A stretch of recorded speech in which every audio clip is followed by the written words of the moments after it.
మీ పరిస్థితులు మిమ్మల్ని partition suit వేసేలాగా provoke చేసాయి. సో మీరు ఆల్రెడీ సాక్ష్యాలన్నీ తెచ్చి దగ్గర పెట్టుకున్నారు. నెక్స్ట్ మీరు ఏం చేయాలంటే ఒక సివిల్ లాయర్ని పెట్టుకోవాలి. మేబీ అతను క్రిమినల్ లాయర్ అయి ఉండాల్సిన అవసరం లేదు. అప్పుడు మీరు చేయాల్సిన ఫస్ట్ పని ఏంటంటే అతనికి వకాలత్నామా ఇవ్వాలి. వకాలత్నామా అంటే అదొక పిటిషను. మీ తరఫున ఈయన కోర్టులో వాదిస్తున్నారని కోర్టుకు అర్థమయ్యేలా చెప్పడం. ఆ పిటిషన్లో మీరు ఆధార్ కార్డు ఇస్తారు, మీ డీటెయిల్స్ ఇస్తారు, మొత్తానికి ఆయన స్టాంప్ వేసి కోర్టులో సబ్మిట్ చేసి వీళ్ళ సివిల్ మ్యాటర్ని పలానా కేసుని నేను హ్యాండిల్ చేస్తానని చెప్తారు. మీరు ఇచ్చిన సాక్ష్యాలు కూడా కోర్టు ముందు ప్రవేశపెడతారు. అవన్నీ పరిశీలించిన తర్వాత కోర్టు యాక్సెప్ట్ చేస్తుంది. ఓకే, ఇది సివిల్ కేసు, ఇది పార్టీషన్ సూట్కి సంబంధించిన కేసు అని చెప్పి కోర్టు యాక్సెప్ట్ చేస్తుంది. సో ఇక్కడ మీరు చేయాల్సిన పని వకాలత్నామా అనే అప్లికేషన్ని మీరు ఒక లాయర్ని పెట్టుకొని మొత్తం ఫిలప్ చేసి ఆయనకి ఇచ్చేస్తే ఆధార్ కార్డు అవన్నీ ఆయన కోర్టులో ప్రజెంట్ చేస్తారు. సో ఈ అప్లికేషన్ ఏంటంటే మీ తరఫున వకాలత్ తీసుకొని ఆయన కోర్టులో వాదిస్తారు. అదే వకాలత్నామా. ఇది ఫస్ట్ స్టెప్.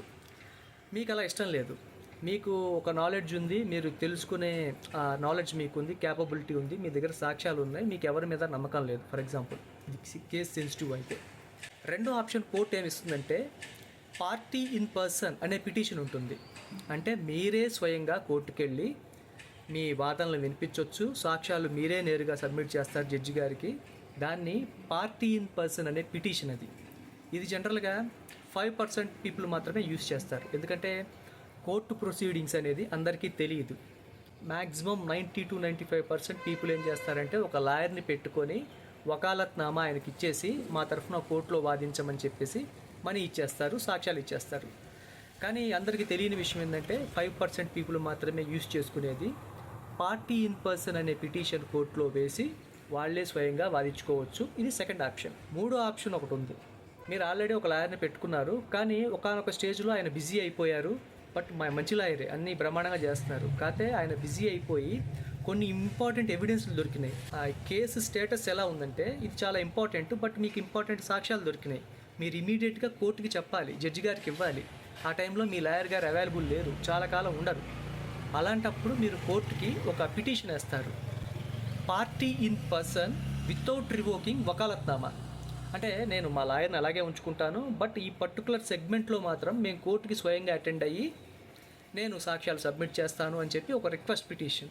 అది జడ్జి గారు చూసి యాక్సెప్ట్ చేస్తారు. చూసుకొని ఆ పరిస్థితి అంతా ఎక్స్ప్లెనేషన్ అంతా తీసుకొని ఓకే ఆ పిటిషన్ యాక్సెప్ట్ చేయొచ్చు. అంటే party in person without revoking vakalatnama అంటే మీ లాయర్ గారిని మీరు తీసేయట్లేదు, కానీ టెంపరీగా కొన్ని కారణాల వల్ల కొంతకాలం మీ కేసును మీరే వాదిస్తారు, సాక్ష్యాలు కూడా మీరే ఇచ్చుకుంటారు.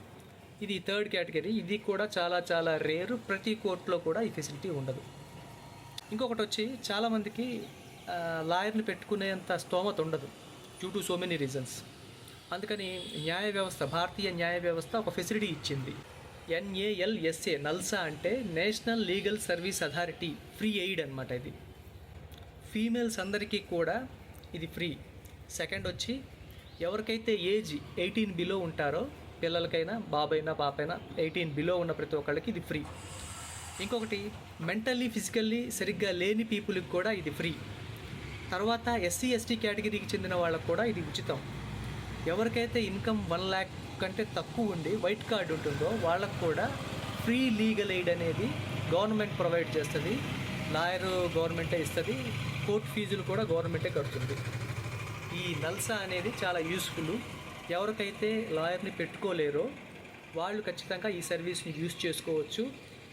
NALSA national legal service authority.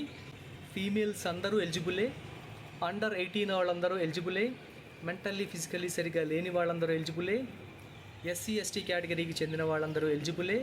ఎవరికైతే ఇన్కమ్ 1 lakh కంటే తక్కువ ఉండి వైట్ రేషన్ కార్డు ఉంటుందో వాళ్ళు కూడా ఎలిజిబులే.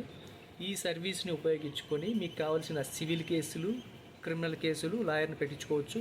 గవర్నమెంట్ ద్వారానే మీకు ఆ ఫెసిలిటీ ఉంది. సో పార్టీషన్ సూట్ వేయాలంటే ఫస్ట్ స్టెప్ మీరు ఒక లాయర్ని పెట్టుకోవాలి వకాలత్నామా ద్వారా, లేదంటే పార్టీ ఇన్ పర్సన్ అనే పిటిషన్ ద్వారా మీరే ఓన్గా వాదించుకోవచ్చు. లేదా మీకు డబ్బులు లేవకపోతే నల్సా హెల్ప్ తీసుకొని ఒకవేళ మీరు ఎలిజిబిలిటీ ఉంటే మీకు ఫ్రీగా ఒక లాయర్ని ప్రొవైడ్ చేసి కోర్టు ఫీజులు కూడా గవర్నమెంటే కడుతుంది. అదే కోర్టే చూసుకుంటుంది. సో ఈ స్టెప్స్ అన్నీ చేసి ఫస్ట్ మీ కేసుకు మీరు రెడీ అయిపోండి. ఇలాగా సాక్ష్యాలు రెడీ చేసుకోండి, ఒక లాయర్ని రెడీ చేసుకోండి, ఆ పిటిషన్ వేయండి, లేదా పార్టీ ఇన్ పర్సన్ పిటిషన్ వేయండి. మీరు లాయర్తో రెడీగా ఉన్నారు. నెక్స్ట్ ఏం చేయాలనేది నేను మీకు నెక్స్ట్ వీడియోలో చెప్తా. వన్స్ మీ దగ్గర సాక్ష్యాలు ఉన్నాయి, లాయర్ రెడీగా ఉన్నారు, నెక్స్ట్ ప్రాక్టికల్గా ఒక కేసుని ఎగ్జాంపుల్గా తీసుకొని ఆ కేసులో ఎక్కడ తప్పు జరిగింది విత్ ఎగ్జాంపుల్ మీకు చెప్తాను. దాన్ని బట్టి నెక్స్ట్ వీడియోలో ఒక కేసు తీసుకుంటాను. సాక్ష్యాలు రెడీగా ఉన్నాయి, లాయర్ రెడీగా ఉన్నారు. నెక్స్ట్ ఏం చేయాలనేది ఒక కేసుని, సివిల్ కేసుని, పార్టీషన్ సూట్ కేసుని ఎగ్జాంపుల్గా తీసుకొని నెక్స్ట్ వీడియోలో చెప్తాను మీకు. ఓకేనా?